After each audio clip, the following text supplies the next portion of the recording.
শুভ সকাল বন্ধুরা, কেমন আছো সবাই? আশা করি সবাই নিশ্চয়ই ভালো আছো। আমরাও বেশ ভালো আছি। আর আমি মৌমিতা লাইফস্টাইলে আরও একটি নতুন ভিডিওতে তোমাদের সবাইকে স্বাগত। আর আজকে মঙ্গলবার, এখন বাজে ওই সকাল 8:30-9টা মতো। আসলে আজকে সকালবেলায় ঘুম থেকে উঠে দেখছি আবার বৃষ্টি পড়ছে। কালকে এত পরিমাণে বৃষ্টি হয়েছে, একদম মুষলধারে বৃষ্টি হয়েছে। সেই দুপুরে বৃষ্টি শুরু হয়েছিল, একদম সন্ধে অবধি বৃষ্টি হয়েছিল। তারপর রাতের দিকে একটু ধরেছিল, মাঝরাতে আর হয়েছে কিনা জানি না। তবে সকালবেলায় ঘুম থেকে উঠে দেখছি আবার পিটপিট করে বৃষ্টি পড়ছে। এই বৃষ্টি যেন আর ভালো লাগছে না। তো চলো তোমাদেরকে সাথে নিয়ে আজকের ভিডিওটা এখান থেকেই শুরু করছি। সকালবেলা উঠেই যেহেতু দেখলাম যে বৃষ্টি পড়ছে, ভালো লাগছিল না কিছু, তাই জন্য সকালে না টাইমটা বেশ অনেকক্ষণ শুয়ে বসে কাটিয়ে দিয়েছি। কি আর করবো বলো, সকালবেলায় ঘুম থেকে উঠে বাসি কাজকর্ম সেরে বিছানা গুছিয়ে নিয়েছি। আর যেহেতু বৃষ্টি পড়ছে, বাইরেও বেরোতে পারছি না। আর তোমরা তো দেখেইছো আমার ভিডিওতে যে বৃষ্টি হলে আমাদের কী পরিমাণ অসুবিধা হয়। আর ওই নিচের রুমটা, মানে পাকার রুমটা, যে একদম চৌকাঠ পর্যন্ত জল চলে আসে, পুরো দুয়ার ঘর সব কিছু ভিজে যায়, বাইরেও বেরোতে পারি না, সারাক্ষণ রুমের মধ্যে বসে থাকতে হয়। আর উপরে এই যে মাটির রুমটা, যেখানে হচ্ছে যে এই সবজি কাটছি এখন বসে, এই যে দুয়ারটাও দেখেছো কত ছোট। এইটুকু জায়গার মধ্যে আমরা 5-6জন মানুষ যদি নড়াচড়া করি, তাহলে কি আর জায়গা থাকে বলো?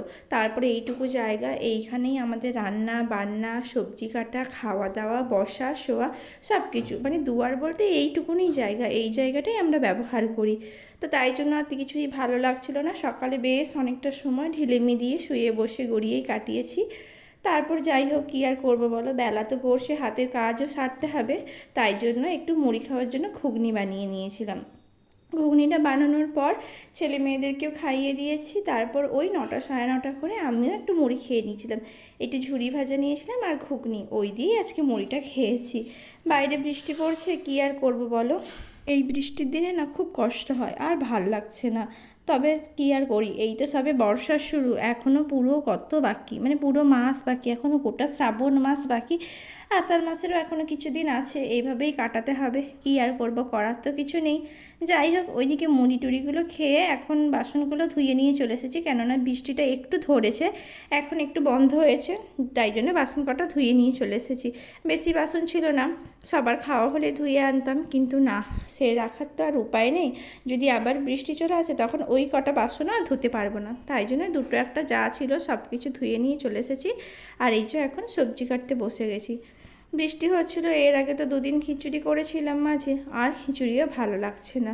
রোজ রোজ কী আর করি বলো তো, বৃষ্টির জন্য কিছুই ভালো লাগছে না, আর কোনো কাজ করতে ইচ্ছা করছে না, মনে হচ্ছে বসেই থাকি। কিন্তু কী আর করবো বলো, বসে থাকলে কি আর সংসারের কাজকর্ম সারা হবে? আমরা মেয়েরা কী আর করতে পারি, আমাদেরকে তো সংসারের কাজকর্মগুলো করতেই হবে। কেননা সংসারটা আমরা সামলাই, সংসারের কাজকর্মগুলো আমরাই করি। আমরা না করলে কে আর করবে বলো? কোনো একদিন যে তুমি রেস্ট নিবে তা তো আর হবে না, কেননা তাহলে সংসারটাই আর মানে সামলানো যাবে না। তো তার জন্যই কী আর করবো। বেশ কিছুক্ষণ বসে গড়িয়ে কাটার পর এই যে এখন সবজি কাটতে বসে গেছি। আজকে হবে পটল আলুর তরকারি, আর ওই একটু লাউ শাক ছিল, ওই লাউ শাকের চচ্চড়ি করবো, আর কিছু করবো না। তো তার জন্য এখানে সবজি টবজিগুলো কেটে নিচ্ছি, সমস্ত কিছু কাটাকুটি করে আগে রেডি করে নিই, তারপরে রান্নাটা বসাবো। রান্না করতেও না ভালো লাগছে না, মনে হচ্ছে বসেই থাকি, মানে কোনো কাজই করতে ইচ্ছা করছে না একদমই। কিন্তু তাও কী আর করবো, খেতে তো হবে, পেট তো আর কথা শুনবে না। তো তার জন্যই যে সবজিগুলো কাটছিলাম। সবজি কাটতে কাটতে এই যে মেয়ে এখানে একটা আপেল নিয়ে এসেছে, তা ওকে ওটা কেটে দিতে হবে। আর ছেলেও কী করবে বৃষ্টির মধ্যে এইটুকু জায়গাতে, ওরাও সে খেলতে পারছে না, বাইরে বেরোতে পারছে না। তাও একটু ধরন থাকলে দিনের বেলাতে একটু ছাদে ঘোরাঘুরি করে, খেলাধুলো করে, কিন্তু বৃষ্টির জন্য তো এখন আর ছাদেও যেতে পারছে না, তো দুয়ারেই এদিক ওদিক নড়াচড়া করছে।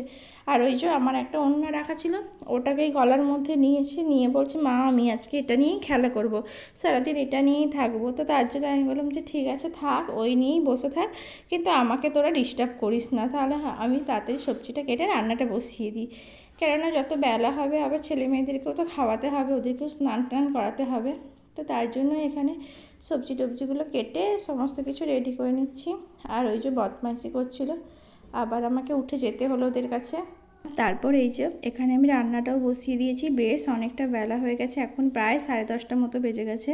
তো তোমাদেরকে প্রথমেই বললাম সবজি কাটার সময় যে আজকে পটল আলুর সবজি বানাবো, তার জন্য এখানে আজকে মানে আর আলাদা করে করছি না, একবারেই করে নিচ্ছি। তার জন্য কড়াইতে একটু বেশি করে তেল দিয়ে দিয়েছিলাম আর ফোড়নটাও আগেই দিয়ে দিয়েছি। দিয়ে পটল আর আলুটাকে দিয়ে খুব ভালো করে নাড়াচাড়া করে নিয়েছি। আর একটু লাল লাল করে ভাজা হয়ে যাওয়ার পর ওর মধ্যে পেঁয়াজ কুচিগুলোও দিয়ে দিয়েছি। সমস্ত কিছু খুব ভালো করে ভাজা হয়ে যাওয়ার পরে লবণ আর হলুদটা দিয়েছি। লবণটা আগে দিইনি, শেষেই দিলাম, মানে ভালো করে ভাজা হয়ে যাওয়ার পর তারপরে লবণটা দিলাম। লবণ আর হলুদ দিয়ে আবারও খুব ভালো করে ঢাকা চাপা দিয়ে নাড়াচাড়া করে নিয়েছি। আর আজকে ওই পেঁয়াজ, রসুন, আদা আর তার সাথে একটু পোস্ত আর মগজদানা সব কিছু দিয়ে একসাথে একটু মশলা করেছিলাম। তো মশলাটাও ভালো করে দিয়ে দিয়েছি। এখন মশলাটা খুব ভালো করে কষিয়ে নেব, তা না হলে না মশলাটা আবার কাঁচা গন্ধ ছাড়বে। আদা রসুন আছে তো তার জন্য খুব ভালো করে মশলাটা কষিয়ে নিয়ে তারপরে এই যে এখানে জলটা দিয়ে দিচ্ছি। মশলাটা ভালো করে কষিয়ে নিলাম যাতে গন্ধটা না লাগে।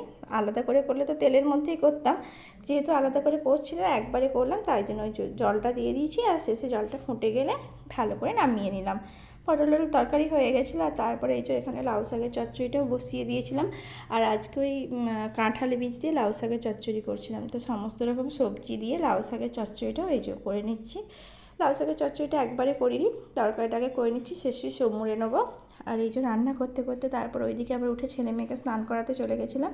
তাই জন্য মাকে বলেছিলাম যে বাকি রান্নাটা দেখতে, তা নাহলে রান্নাটা পুড়ে যাবে। মশলা করে যদি জলটা দিয়ে দিয়েছিলাম, ফুটে গেলে খালি নামিয়ে নিয়ে শেষে সমুড়ে নিলেই হয়ে যেত। তা আজকের ভিডিওটা এতটুকুই, আর খুবই ছোট করে করেছি আজকের ভিডিওটা।